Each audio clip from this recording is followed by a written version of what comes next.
अब महासचिव मतदान की प्रक्रिया के बारे में बताएंगे।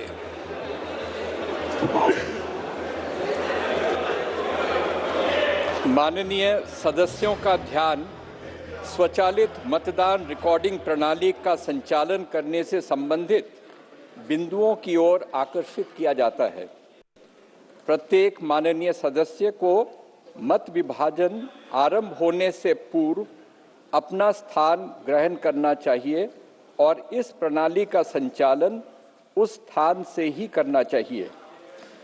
जब माननीय अध्यक्ष अब मत विभाजन बोलेंगे तो महासचिव मतदान बटन को एक्टिवेट करेंगे और इसके साथ साथ गोंग की ध्वनि सुनाई देगी।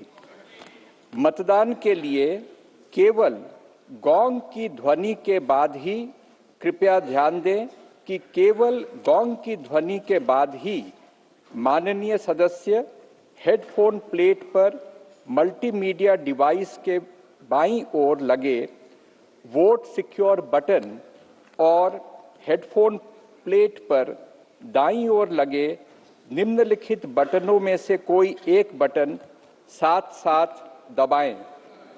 हाँ, हरे रंग के स्टिकर के नीचे, नहीं लाल रंग के स्टिकर के नीचे। मतदान में भाग नहीं लेना, पीले रंग के स्टिकर के नीचे।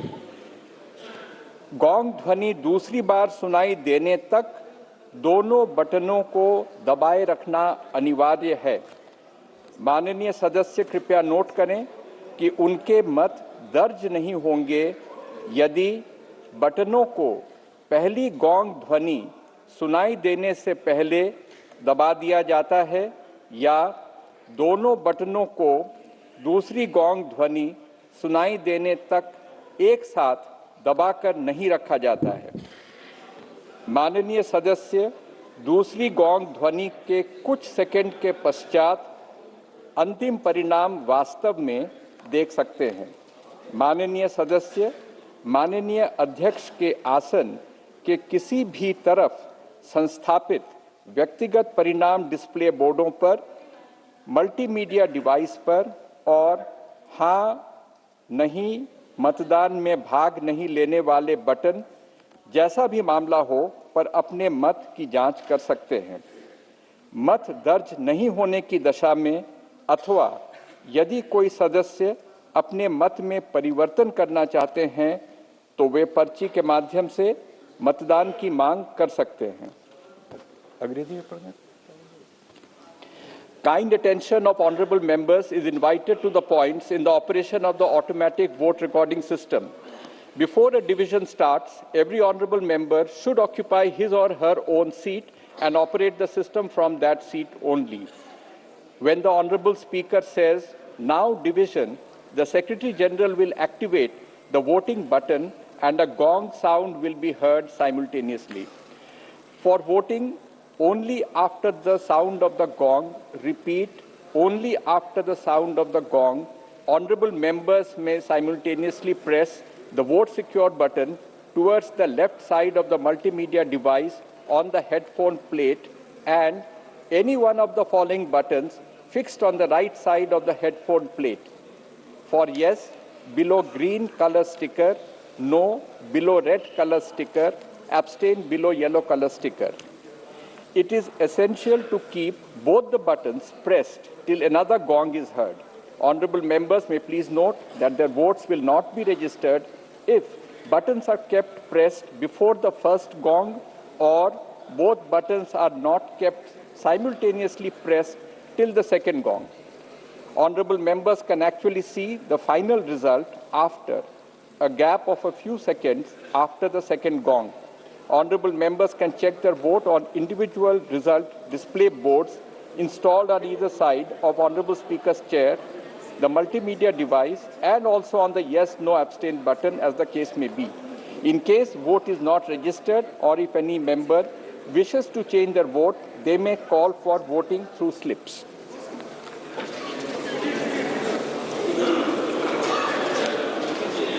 अब मत विभाजन।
लोकसभेत महिला आरक्षणावर हे मतदान पार पडलेलं आहे। स्क्रीनवर आपल्याला आकडेवारी दिसतीये। 278 जणांनी या विधेयकाला मंजुरी दिली आहे, तर 211 जणांनी हे विधेयक हे नामंजूर केलेलं आहे। मात्र 278 जणांनी या विधेयकाला या ठिकाणी मंजुरी दिलेली आहे। ही आकडेवारी या ठिकाणी आता समोर येतेय। एकूण 489 जणांनी या विधेयकाकरता मतदान केलेलं आहे। त्यापैकी 218 जणांनी या विधेयकाला हो म्हटलंय, तर 211 जणांनी मात्र या विधेयकाला नाही म्हटलेलं आहे। त्यामुळे एकूणच हे जे महिला आरक्षण आणि डिलिमिटेशन हे विधेयक आहे ते या ठिकाणी पास झाल्याचं आपल्याला पाहायला मिळतंय। ही आकडेवारी आपण या ठिकाणी स्क्रीनवर पाहू शकतोय।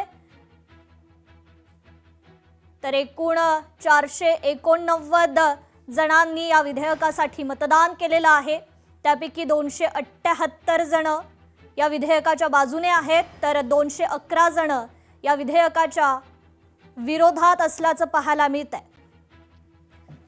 महिलांना 33% आरक्षण देण्याचं हे विधेयक, लोकसभा आणि राज्य विधानसभेत महिलांना 33% प्रतिनिधित्व देण्याचं हे विधेयक, तर 2026-27च्या जनगणनेनंतर आणि मतदारसंघांच्या पुनर्रचनेनंतर हा कायदा लागू होईल। तर 15 वर्षांसाठी हे आरक्षण लागू असणार असल्याचं हे विधेयक, या विधेयकाच्या बाजूने 278 मतं पडलेली आहेत, तर या विधेयकाच्या विरोधात 211 मतं पडलेली आहेत। एकूण 489 सदस्यांनी या विधेयकासाठी या ठिकाणी मतदान केलेलं आहे। त्यापैकी 278 जणांनी हो म्हणून मतदान केलंय, तर 211 सदस्यांनी नाही म्हणून हे मतदान केलेलं आहे। नारी शक्ती वंदन अधिनियम, महिला आरक्षण कायदा हे विधेयक लोकसभा, राज्य विधानसभा आणि दिल्ली विधानसभेत महिलांसाठी 33% अर्थातच 1/3 जागा राखीव ठेवण्याचं हे विधेयक। खरं तर या विधेयकावर लोकसभेत चर्चा देखील झाली। या चर्चेदरम्यान मोठा गदारोळ आपल्याला पाहायला मिळाला। विरोधकांनी या विधेयकावर अनेक सवाल देखील उपस्थित केल्याचं पाहायला मिळालं। या संपूर्ण चर्चेनंतर या विधेयकासाठी खरं तर मतदान देखील झालेलं आहे। या मतदानाची आकडेवारी या ठिकाणी आपण पाहू शकतोय।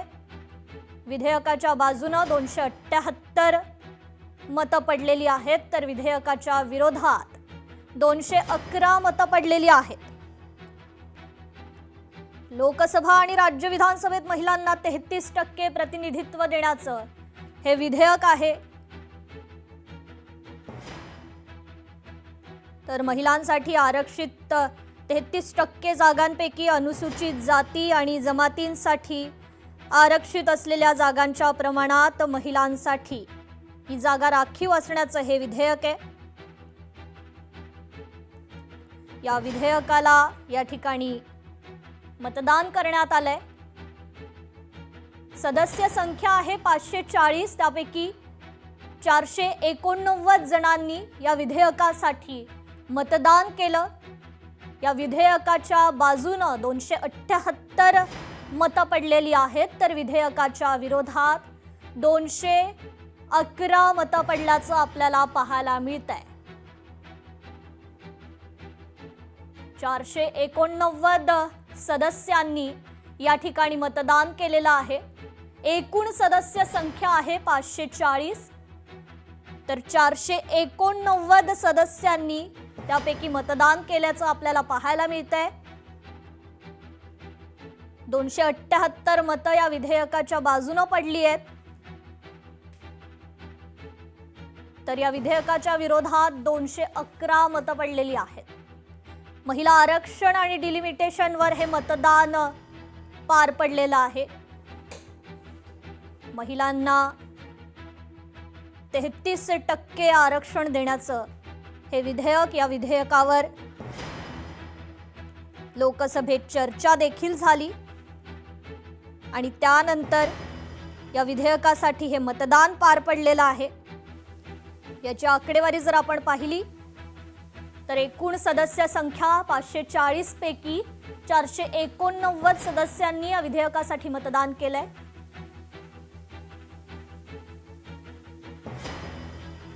तर मतांचे आकडे मात्र बदलू शकतात. महिला आरक्षण डिलिमिटेशन विधेयकावर 489 सदस्यांनी या ठिकाणी मतदान केलेलं आहे. तर मतांचे आकडे मात्र आता बदलू शकतात. त्यामुळे हे विधेयक आता पास होणार की नाही हे अगदी थोड्याच वेळात आपल्याला पाहायला मिळणार आहे. महिला आरक्षण डिलिमिटेशन हे विधेयक, या विधेयकासाठी या ठिकाणी मतदान झालेलं आहे. आतापर्यंतची जर आकडेवारी आपण पाहिली तर एकूण सदस्य संख्या 540 पैकी 489 सदस्यांनी या ठिकाणी मतदान केलंय. या विधेयकाच्या बाजूने 278 जणांनी मतदान केलेलं आहे, तर विधेयकाच्या विरोधात 211 सदस्यांनी या ठिकाणी मतदान केल्याचं आपल्याला पाहायला मिळतंय. मतांचे आकडे मात्र आता बदलू शकतात. त्यामुळे हे विधेयक पारित होईल की नाही हे पाहणं आता महत्त्वाचे ठरणार आहे. तरीही या विधेयकाच्या बाजूने मात्र 278 मतं पडलेली आहेत. 211 सदस्य मात्र या विधेयकाच्या विरोधात असल्याचं सध्या तरी पाहायला मिळतंय. विधेयकाच्या बाजूने अद्याप 2/3 मतदान झालेलं नाहीये. 278 मतं विधेयकाच्या बाजूने आहेत, तर 211 मतं या विधेयकाच्या विरोधात असल्याचं पाहायला मिळतंय.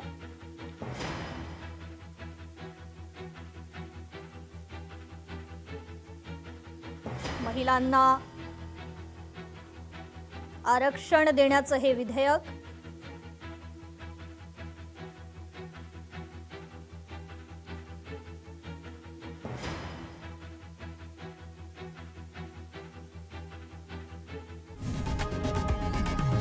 लोकशाही मराठी ऐका, पहा, जागरूक रहा.